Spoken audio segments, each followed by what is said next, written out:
Did knights really wear their ladies' dirty laundry into battle? Did they seriously believe being lovesick was a medical condition?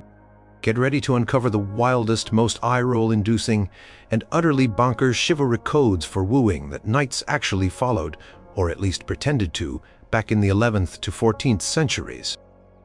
Number 1. The Code of Endless Suffering and Melancholy. You might think that to win someone over, you should be a bundle of joy, radiating positivity and confidence. Not so fast. If you were a knight in the medieval period, especially under the influence of the courtly love ideal, one of the most cherished and frankly baffling codes for wooing was the embrace of endless suffering and profound melancholy. True lover, according to this bizarre rulebook, had to constantly appear heartbroken, deeply saddened, and utterly consumed by the pangs of unrequited or impossible love. Imagine Sir Reginald, a strapping knight with a gleaming suit of armor and a noble steed. He had his eyes set on Lady Eleanor, known for her sharp wit and even sharper needlework. Instead of sending her flowers or serenading her with the upbeat tune, Sir Reginald would spend his days sighing dramatically, wandering the castle gardens with a forlorn expression, and generally looking as if his favorite puppy had just run away with all his gold. His friends would find him staring out of windows, refusing food, and speaking only in hushed, mournful tones. The idea behind this performance was to demonstrate the immense power the lady held over the knight's very existence. If he was joyful, it meant her influence was weak, or worse, that he was not truly in love. His sadness was a testament to her overwhelming beauty and the agonizing desire he felt, a desire so potent it robbed him of all happiness. It was a strange form of flattery, essentially saying, "You are so magnificent that merely existing without you makes me want to weep into my mead cup." This wasn't just a personal quirk, it was expected. Poets and troubadours of the era, whose works influenced knightly behavior, often depicted their protagonists as men constantly on the verge of tears, pale and trembling from love's affliction. A knight who bounced around cheerfully might be seen as insincere, or worse, as someone who simply did not understand the true depth of romantic passion. According to the fictional book of Chivalric Sorrows, compiled by a monk named Brother Alaric in the 13th century, a knight who smiles too often in the presence of his beloved is either a fool or a rogue, for true love lays waste to the soul's cheerful disposition. Sometimes this outward display of misery extended to actual physical neglect. A knight might intentionally let his hair become unkempt, his clothes grow wrinkled, and his face appear gaunt. He might even feign a lack of interest in tournaments or feasting, only to snap out of his stupor if the lady herself made a rare appearance or addressed him directly. This sudden spark of life, followed by an immediate return to gloom when she departed, was meant to highlight her unique ability to bring him back from the brink of utter despair. It was a performance designed to elicit pity, sympathy, and perhaps a tiny flicker of affection from the lady who had unknowingly caused such profound suffering. Historians studying medieval courtly literature, such as Dr. Beatrice Fenwick in her fictional Essays on Medieval Emotional, have noted that this dramatic melancholy was often a key element in proving a knight's devotion. It wasn't about being happy. It was about being so hopelessly smitten that happiness became an impossible luxury. So, if you were planning a romantic gesture in the 13th century, forget the dazzling smile, grab a handkerchief and practice your most convincing sigh. Your lady might actually find it incredibly attractive. Number 2. The Code of Questing for her scarf. Knights were always up for a quest. Dragons, giants, dark wizards, bring them on. But one of the most baffling and surprisingly common chivalric codes for wooing involved embarking on utterly pointless, dangerous, and sometimes humiliating quests, all for the sake of a lady's seemingly insignificant accessory, her scarf. Not a jeweled necklace, not a golden circlet, but her silk scarf, often one she had simply discarded or accidentally dropped. Imagine Sir Gawain, a hero of many battles, standing before Lady Isolde. She has just finished a game of chess, and in a moment of absent-mindedness, her delicate embroidered scarf slips from her lap and flutters out an open window, carried away by a playful breeze. A modern suitor might politely retrieve it from the bushes below, perhaps dusting it off before returning it with a charming smile. But this was the age of chivalry, and for Sir Gawain this was not just a scarf. It was an becket of immense, unmeasurable value, imbued with the lady's essence, and thus demanded a heroic recovery. He would immediately declare, often loudly and to anyone within earshot, that he must embark on a perilous journey to retrieve the sacred scarf. The journey itself often involved facing down imaginary bandits, navigating treacherous swamps, or even challenging perfectly innocent travelers who he suspected might have stolen the precious fabric. The more ridiculous and over-the-top the challenges, the better. The point was not the scarf itself, which could often be replaced by another of similar value, but the demonstration of limitless devotion and the willingness to face any hardship, no matter how absurd, for the sake of his lady. Sometimes, the scarf would be intentionally lost by the lady as a test of the knight's ardor. She might place it in a location known to be dangerous, perhaps near the lair of a rumored wild beast, or at the top of a crumbling tower. The knight, without question, would venture forth, not caring about the actual danger to his life, only about the honor of recovering the textile. The fictional chronicles of Sir Esmond the Dutiful describe how a knight once sailed across an entire storm-ridden sea, battling monstrous waves and hostile sea creatures, only to retrieve a half-chewed handkerchief that his lady's dog had carried away and dropped on a distant island. This code highlighted the knight's boundless obedience and the supreme value placed on the lady's desires, no matter how whimsical or impractical they seemed. It was a public performance, often witnessed by courtiers and fellow knights, of his utter subjugation to her will. A knight who shrugged and said, "It's just a scarf, my lady, I'll buy you another," would be considered completely lacking in romantic spirit, and probably unfit for courtly society. The more outlandish the journey, the greater the tale he would have to tell upon his triumphant return, presenting the slightly soiled or tattered scarf as if it were a relic of untold holiness. The concept was simple.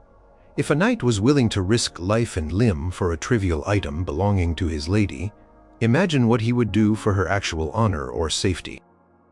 It was a bizarre form of extreme loyalty training, proving that no task was too small, no danger too great, when it came to fulfilling the unspoken whims of his beloved. So next time you see a knight riding off into the sunset with a determined look, chances are he is not off to slay a dragon, but is probably just tracking down a runaway piece of embroidered silk.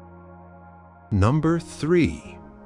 The code of wearing her colors in battle. Warfare in the Middle Ages was a messy, brutal affair. Knights were clad in heavy armor, wielding dangerous weapons and facing down formidable foes. Yet even in the midst of this chaos, one of the most bizarre and often life-threatening chivalric codes for wooing made its mark. The absolute requirement to wear your lady's colors, often in highly visible and impractical ways, directly into the heart of battle. This wasn't just a discreet ribbon. It was a loud, proud, and often strategically foolish declaration of love. Imagine Sir Arthur preparing for a joust. Instead of focusing solely on his helmet and shield for protection, he meticulously ties a long, flowing sleeve, torn from his lady's favorite gown, to his lance. Or perhaps he wears a silken sash in her preferred shade of crimson, wrapped around his arm, flapping wildly as he charges. Some knights even went as far as having their squires paint a miniature portrait of their lady directly onto their shield, right next to their family crest, making them a clear, undeniable target for any enemy archer or rival knight. The reasoning behind this dangerous fashion statement was multifaceted. Firstly, It was an undeniable public declaration of his devotion. Every eye on the battlefield, from his allies to his enemies, would know precisely who held his heart. This was meant to impress the lady herself, proving his courage and commitment before an audience of thousands. Secondly, it was believed to imbue the knight with extra strength and bravery. The lady's colors, her very essence, were thought to act as a kind of talisman, protecting him from harm and inspiring him to fight with unparalleled ferocity. Of course, the reality was often quite different. A flowing sleeve could get caught on a sword, a bright sash could attract unwanted attention, and a portrait on a shield could make you a specific target. The fictional treatise on battlefield follies by a frustrated combat instructor named Master Thomas, written in the late 12th century, recounts numerous instances of knights being unhorsed or severely wounded because their ostentatious displays of affection inadvertently hampered their movements. Sir Gareth, the text laments, was nearly decapitated when his lady's veil, tied to his helmet, obscured his vision at the crucial moment of parry. Despite the obvious tactical disadvantages, this code persisted because the honor it brought was considered far more valuable than personal safety. A knight who fought valiantly while openly displaying his lady's favor was lauded as a true exemplar of chivalry and courtly love. It was a grand public gamble. If he returned victorious, his glory would be doubled, and his lady's name would be on every tongue. If he fell, he would have fallen as a devoted lover, his sacrifice enshrined in song and story. This wasn't just for large-scale battles either. During tournaments where knights competed for honor and prizes, wearing a lady's favor was even more pronounced. Knights would parade before the grandstand, ensuring their ribbons, scarves, or embroidered tokens were clearly visible, hoping to catch the eye of their beloved and elicit of approving nod or a delicate wave. It was a high-stakes fashion show where life and limb were part of the accessory. So next time you see a knight charging into the fray, remember, he might not just be fighting for his king. He might be fighting for the right to show off his girlfriend's favorite shade of blue. Number 4. The Code of Public Declarations of Undying Love. Privacy, what's that? In the world of medieval chivalry, if you were in love, the whole world, or at least the entire court, needed to know about it. One of the most bewildering codes for wooing involved making incredibly grand, often embarrassing, and always public declarations of undying love. This wasn't a whispered confession in a secluded garden. This was a theatrical performance designed to make sure nobody, not even the stable boy, was unaware of your affections. Imagine a grand feast in the castle hall. Minstrels are playing, wine is flowing, and everyone is enjoying themselves. Suddenly, Sir Percival, emboldened by a goblet of mead and the gaze of Lady Guinevere across the room, leaps onto the feasting table. He begins to loudly recite a lengthy, impassioned poem, declaring his eternal devotion, his willingness to die 1,000 deaths for her smile, and detailing every beautiful feature of her person, from her sparkling eyes to the delicate curve of her hand. The entire hall falls silent, forks clatter, and all eyes turn to the red-faced Lady Guinevere. This wasn't an isolated incident. It was practically a job requirement for a devoted knight. Troubadours, the rock stars of their day, would compose elaborate songs and poems for knights to perform, often including highly personal details about the lady, sometimes even without her explicit permission. These declarations would take place at tournaments, during court gatherings, or even outside the lady's chambers at dawn, sung at the top of the knight's lungs for all to hear. The more public, the more audacious, the better. The purpose was to establish the knight's sincerity and to stake his claim, in a way. By publicly declaring his love, he was putting his reputation on the line. If he were to later abandon his affections, he would face immense social ridicule.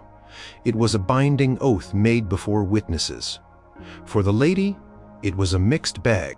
On one hand, such a public display could be a source of immense pride, promoting her desirability and the power she held over such a valiant man.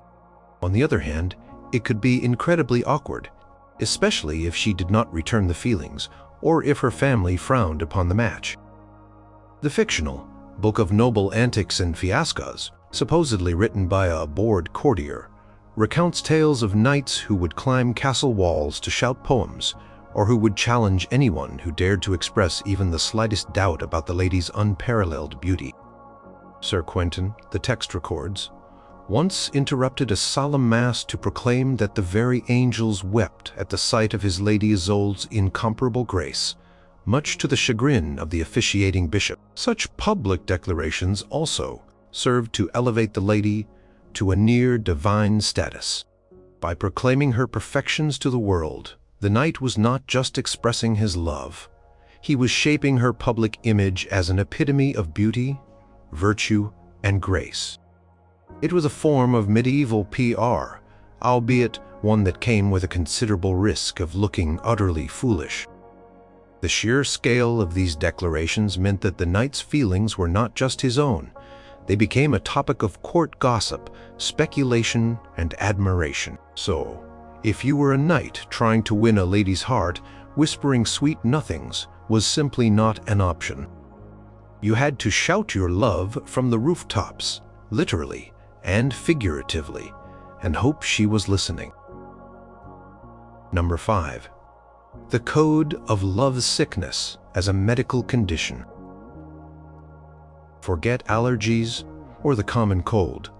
In the Middle Ages, if you were truly smitten, you were expected to fall victim to a very specific and quite dramatic medical condition, love sickness, also known as amor herios. This wasn't just a metaphor for deep feelings. It was treated as a genuine diagnosable ailment complete with symptoms and recommended treatments. And for a knight trying to woo, exhibiting these symptoms was a key part of the show. Imagine Sir Lancelot, deeply in love with Queen Guinevere. Instead of simply being sad or preoccupied, he would develop actual physical symptoms.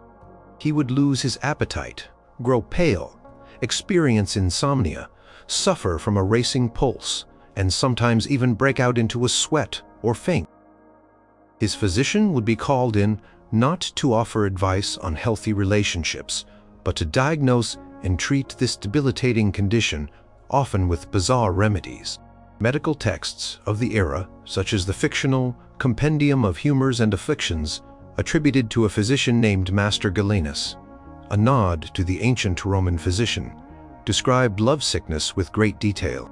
The symptoms were attributed to an excess of melancholic humors, or sometimes a disturbance in the brain caused by the overwhelming image of the beloved.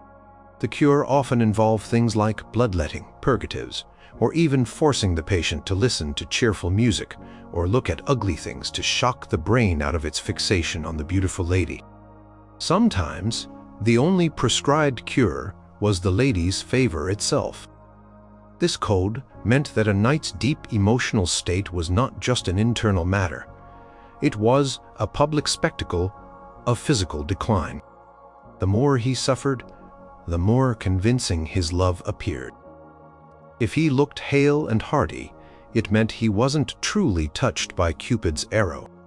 His gaunt face and troubled sleep were concrete proof of his unwavering devotion. It was a bizarre form of self-sabotage, where the path to true love apparently involved making yourself genuinely unwell. For the lady, this medicalized suffering could be a powerful tool of persuasion.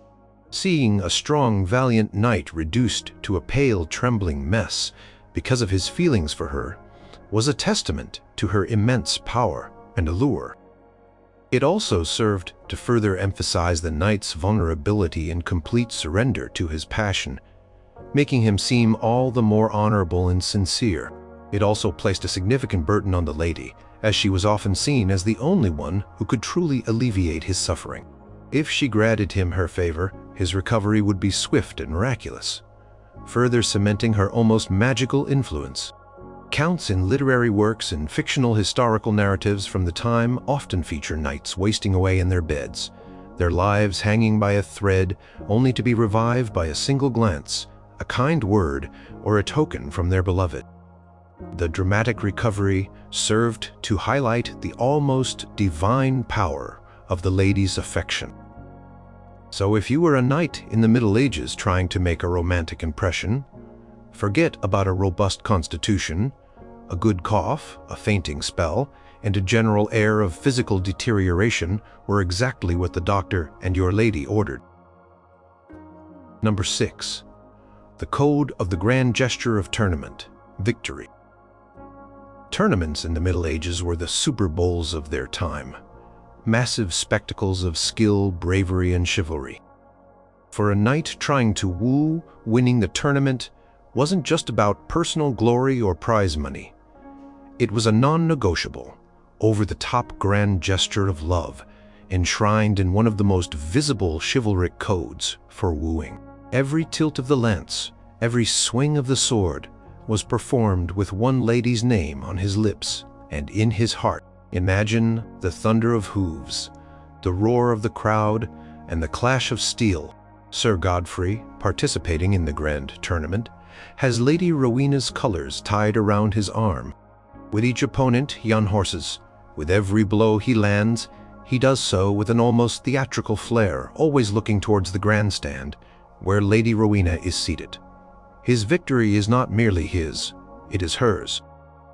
His triumph is a direct offering to her, a public testament to her inspiring beauty and his devotion.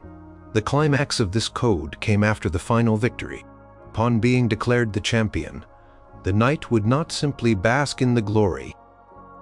He would immediately ride his warhorse directly to the lady's stand, dismount, and kneel before her, presenting his victor's wreath, or the prize he had won, directly to her. He might even declare, in a loud voice for all to hear, that he had won the tournament solely through the inspiration she provided, and that all his glory belonged to her. Sometimes, the trumpeters would even play a special fanfare dedicated to her name. This wasn't just good sportsmanship, it was a crucial part of the wooing process. A knight who won a tournament and did not publicly acknowledge his lady's inspiration, or worse, dedicated his victory to himself, would be seen as arrogant and lacking in courtly refinement. The victory was transformed from a personal achievement into an act of profound romantic homage. It demonstrated his strength, skill, and courage, all harnessed and directed by his love for her. The fictional Book of Tournament Customs, a guide for aspiring champions and lovers, emphasizes this ritual. Let the victorious knight present his laurels to his lady as if she herself had struck the winning blow, for it was her beauty that guided his arm and her favor that shielded his heart.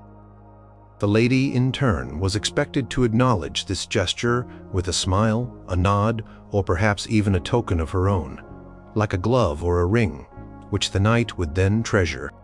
This exchange solidified their public connection and elevated her status within the court as the muse of a champion. Sometimes a knight would even wear a favor given to him by his lady into the joust, something small and personal like a ribbon or a small piece of jewelry, explicitly to show that he carried her spirit with him. If he won while wearing it, it was seen as proof of her auspicious influence. This grand gesture was about channeling competitive prowess into romantic display, proving that even in the most intense arenas of combat, the lady's influence reigned supreme. So for a medieval knight, a tournament victory wasn't just about winning. It was about winning for her, and making sure everyone knew it. Number 7. The code of serving her for 7 years. Patience is a virtue, they say, but for medieval knights, adhering to one of the most enduringly ridiculous chivalric codes for wooing, patience meant committing to an absurdly long period of pure, unadulterated service before even hoping for a significant sign of affection. We are talking about the infamous 7 years of service rule, a period of unwavering, often unacknowledged, and completely uncompensated devotion, all for the distant hope of a lady's eventual favor. Imagine young Sir Gareth completely smitten with Lady Elara. Under this code, he could not simply declare his love and expect an immediate response. Instead, he would begin a 7-year period of service. This didn't mean he was her actual servant, carrying her bags or cleaning her stables, although some might have done so for dramatic effect. It meant he dedicated his every noble action, his every brave deed, his every poetic thought to her. He would fight in her honor, compose psalms about her, defend her reputation, and carry out any minor request she might casually make, all without directly pressing his suit. During these 7 years, he was expected to remain discreet about his ultimate intentions, perhaps even pretending to be a simple admirer or a loyal friend. He might send her small, anonymous gifts, or perform heroic deeds in her general vicinity, hoping she would notice and connect them to him. He was essentially on an extended silent audition, proving his constancy, his loyalty, and his utter commitment without demanding anything in return. It was a test of endurance, a trial by time, designed to weed out the fickle and the faint-hearted. The idea was that true love and true worthiness could only be proven through such prolonged, selfless devotion. If a knight could maintain his ardor and his service for 7 whole years without a guarantee of success, then his feelings must be genuine and his character unshakable. The fictional Treatise on Patient Wooing, a popular medieval guide to romance, stated unequivocally, "No knight shall deem himself worthy of a lady's hand until he has served her diligently and without complaint for a full 7 years." For the lady, this meant she had a knight, often a very valiant and skilled one, who was essentially on call, ready to perform any chivalrous deed in her name, without her having to commit to him. It gave her an immense sense of power and control over the courtship. She could observe his actions, assess his character, and slowly, over the course of nearly a decade, decide if he was truly worthy of her affections. And if he failed the test, or if she simply changed her mind after 6.5 years, all his efforts would have been for naught. This code often led to incredible frustration and heartbreak for the knights. Many accounts tell of men who dutifully served their 7 years only to be rejected at the end, or to find the lady had, in the interim, married someone else. Yet, the pressure to adhere to this code was immense, as it was seen as the ultimate proof of a knight's sincerity and the lady's unparalleled worth. So, if you wanted to win a medieval lady's heart, prepare for a long-term commitment that made a modern engagement period look like a fleeting glance. Number 8. The code of the lady's every whim is law. Forget equality or negotiation in a relationship. In the medieval chivalric playbook for wooing, one of the most absolute and arguably most ridiculous codes was the unwritten rule that the lady's every whim, no matter how trivial, dangerous, or seemingly illogical, was to be treated as an unbreakable law by her devoted knight. Her casual remark could send him on a perilous journey. Her fleeting desire could lead to a massive undertaking. Imagine Lady Isabella, during a lull in court conversation, idly mentioning that she wishes she had a feather from the wing of the mythical griffin of the Grey Peaks. A modern suitor might politely suggest a well-stocked pet shop, or maybe a nice drawing of a griffin. But for Sir Roland, hearing this, it was an immediate, divine command. He would gather his squire, prepare his horse, and set off on a dangerous expedition into uncharted territory, all to procure a single, probably non-existent, feather. This code was designed to emphasize the absolute power and authority the lady held over her knight. His entire existence was to be dedicated to her service and satisfaction, not just in grand matters, but in the minute details of her desires. If she expressed a sudden craving for strawberries in the middle of winter, a knight was expected to find them, even if it meant traveling to distant lands or bankrupting himself to acquire them from a merchant. If she desired a specific type of wildflower that only bloomed on a perilous cliff edge, he would climb that cliff without hesitation. The fictional Book of Unreasonable Demands, a collection of humorous and sometimes tragic courtly anecdotes, details numerous instances of knights performing bizarre feats at the casual request of their ladies. Sir Tristan, the text recounts, was once asked by his Lady Elaine if he could procure a single strand of hair from the mane of a lion. He returned 3 weeks later, injured and disheveled, but with the requested hair proving his devotion to her slightest wish.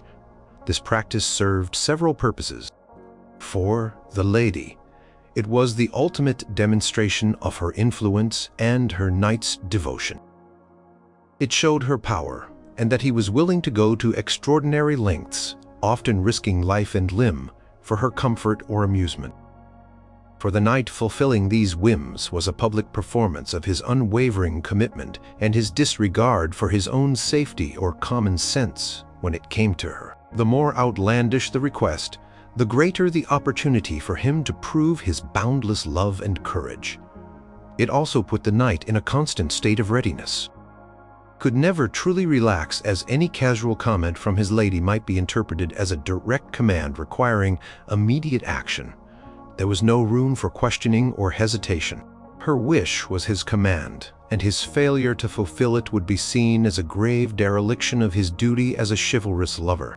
So, if you were a knight trying to win over a lady, you had to be prepared to interpret her every fleeting thought as a sacred directive and act upon it with unwavering dedication, no matter how nonsensical it seemed.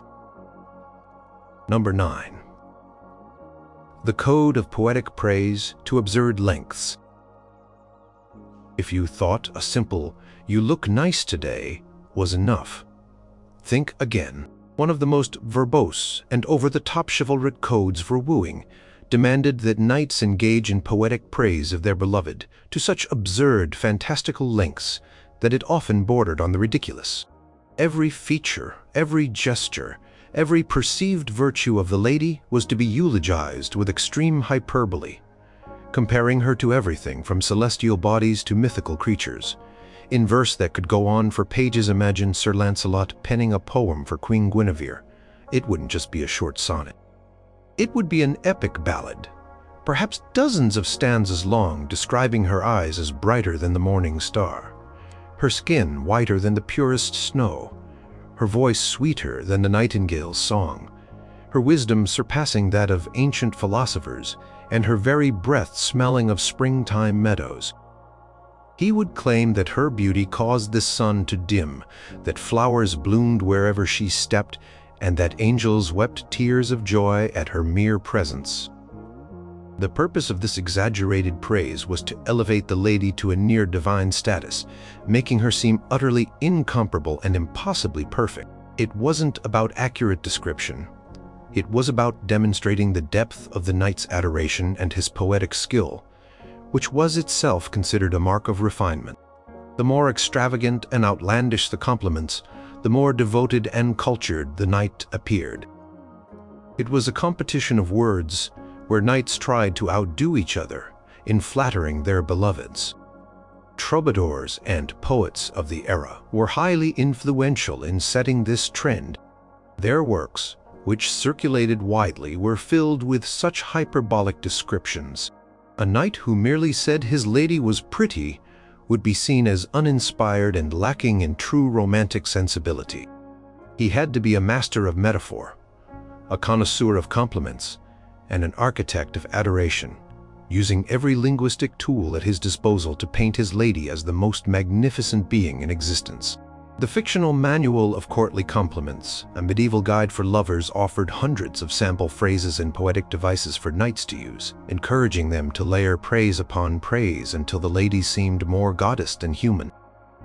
Compare her hair to spun gold, her lips to rosebuds, her teeth to pearls, and her laughter to the music of the spheres. One passage advised, "And do not cease until every atom of her being has been rendered into a sublime verse." This often meant that the poems bore little resemblance to the actual person they were praising. A lady with a slightly crooked nose might be described as having a nose carved by angels themselves. A woman of average height would be called a pillar of majestic grace. The reality didn't matter. The effusive language and the sheer volume of praise were what counted. It was a verbal performance designed to show the world that his lady was, without a doubt, the most beautiful, virtuous, and enchanting woman to have ever graced the earth. So, if you wanted to woo a medieval lady, you had to be ready to spin a yarn of words so magnificent and so exaggerated that it made reality seem mundane by comparison. Number 10. The Code of Fighting Beasts for her amusement. Knights were expected to be brave, but one of the most baffling and frankly dangerous chivalric codes for wooing involved fighting wild, often deadly beasts, not out of necessity, but purely for the amusement or casual interest of the lady they sought to impress. This wasn't about protecting her from a rogue wolf. It was about putting on a spectacle. Imagine Lady Seraphina strolling through the castle grounds when she spots a particularly fierce wild boar snorting in the distance, having wandered too close from the forest. Instead of calling the huntsman, she might casually remark to Sir Julian, "Oh, what a magnificent beast! I wonder how courageous one would have to be to face such a creature." For Sir Julian, this was not a rhetorical question. It was a direct challenge, an unspoken command to demonstrate his bravery and impress her on the spot. He would immediately draw his sword or grab a convenient spear and charge towards the enraged animal, often with minimal preparation or assistance. The goal was not necessarily to kill the beast, but to subdue it, drive it off, or at least engage it in a dramatic struggle while the lady and her entourage watched safely from a distance.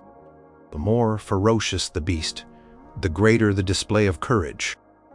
A bear, a wolf, or even a particularly aggressive stag would suffice, but a mythical creature, if one could be found or fabricated, would be even better.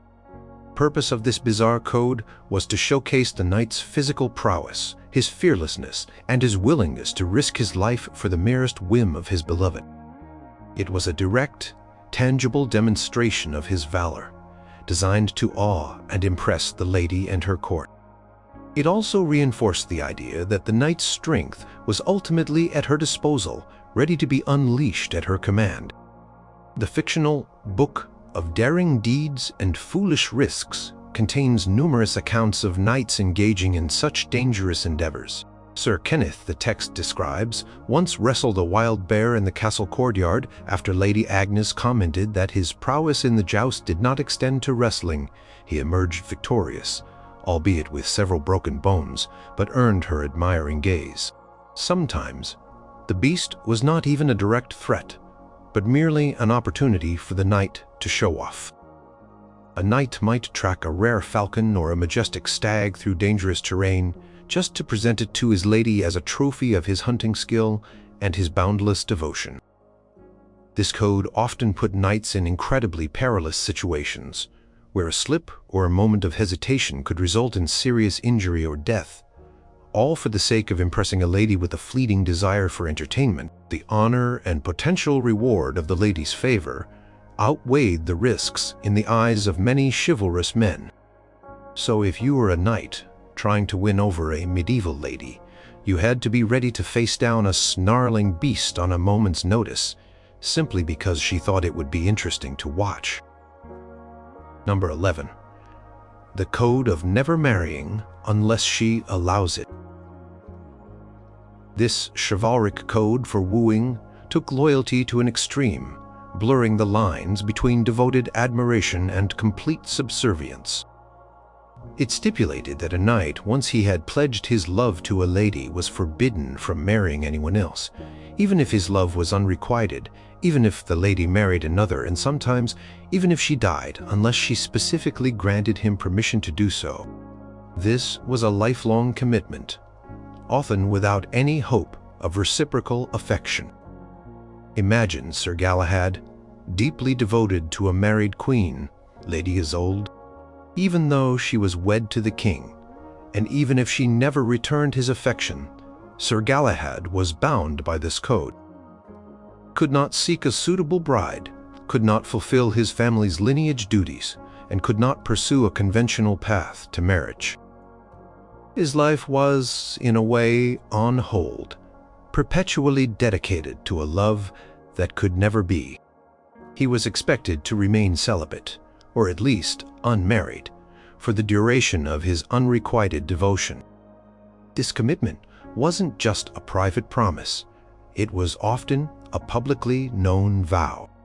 Knights would frequently declare that they would never take another woman to wife, so long as their beloved drew breath, or until she explicitly released them from their oath. It was seen as the ultimate demonstration of constancy and the depth of their undying love.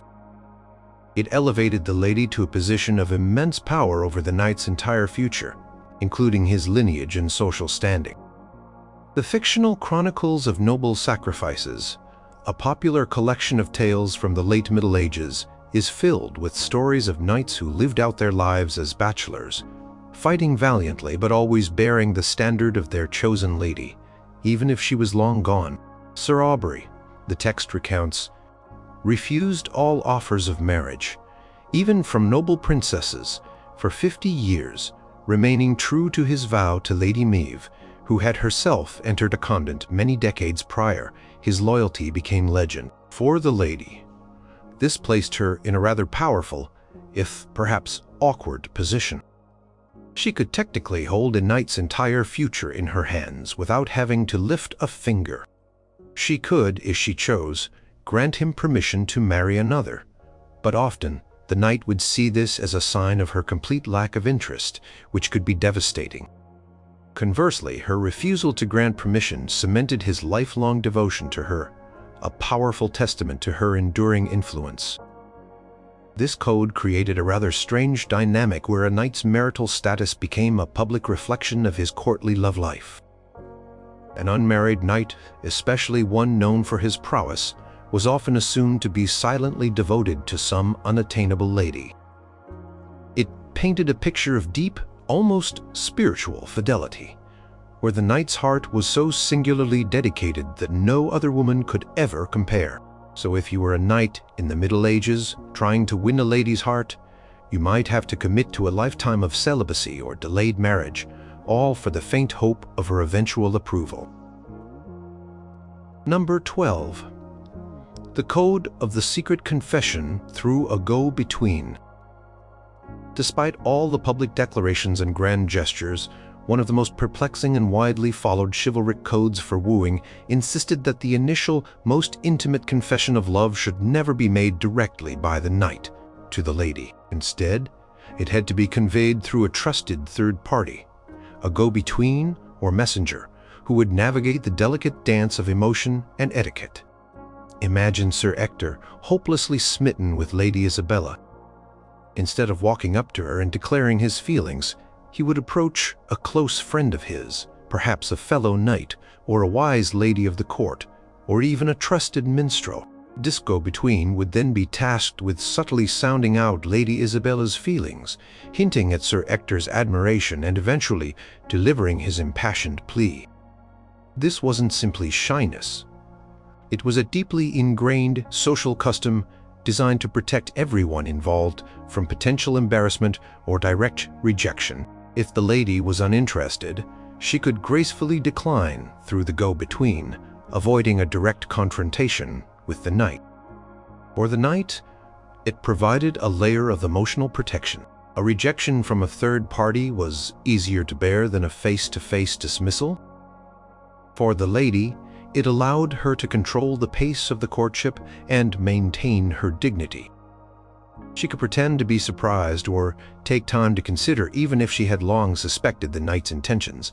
The go-between played a crucial role. They had to be perceptive, eloquent, and trustworthy. They were the intermediaries of emotion, carefully relaying messages, gauging reactions, and sometimes even embellishing the knight's praise or softening the lady's reservations. The fictional Art of the Go-Between, a satirical guide to medieval matchmaking, details the immense pressure on these messengers. A clumsy go-between can ruin a noble suit faster than a dragon can devour a flock of sheep, speak too subtly, and the knight's passion is lost. This code meant that the most significant step in a courtship, the declaration of love, was never a direct, heart-to-heart conversation. It was a carefully orchestrated diplomatic maneuver, relying on interpretation and subtle cues. The knight had to trust his go-between implicitly, and the lady had to be adept at reading between the lines of the relayed messages. It was a strange mix of profound emotion and formalized procedure where feelings were filtered through another person's words and observations. Sometimes, the go-between would become intimately involved in the entire courtship, conveying messages back and forth for months or even years, until the knight and lady finally felt comfortable enough to acknowledge their feelings directly. It was a way to maintain decorum and distance, while still allowing the powerful forces of love to play out.